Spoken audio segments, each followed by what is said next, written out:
сподобити се нам слишанием святаго Евангелия. Господа Бога молим. Господи помилуй, Господи помилуй, Господи помилуй.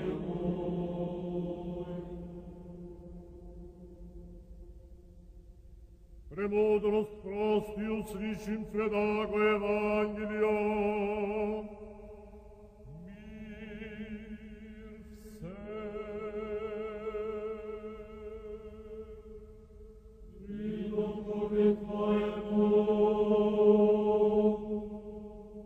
От Матея святаго Евангелия чтение. Слава Тебе, Господи, слава Тебе.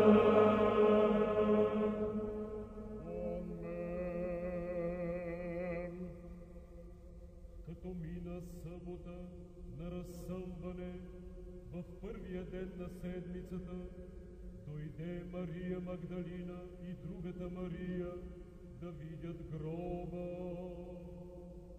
И ето стана голям трус, защото ангел Господен слезе от небето, пристъпи, отвали камъка от вратата гробни и седеше върху него.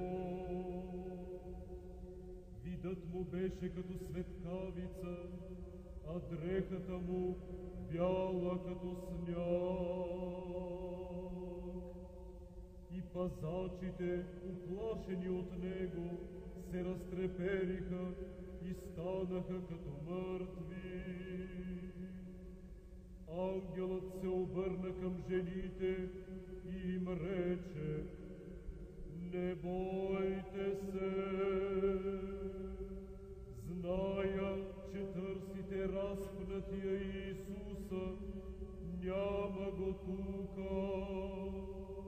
Той възкръсна, както беше казал.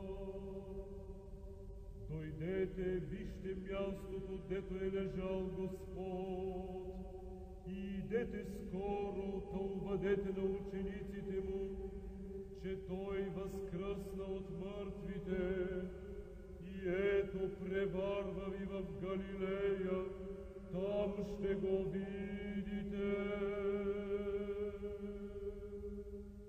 Наказах ви. И като излезоха бързо из гроба, те със страх и радост голяма се затекоха да обадят на учениците му.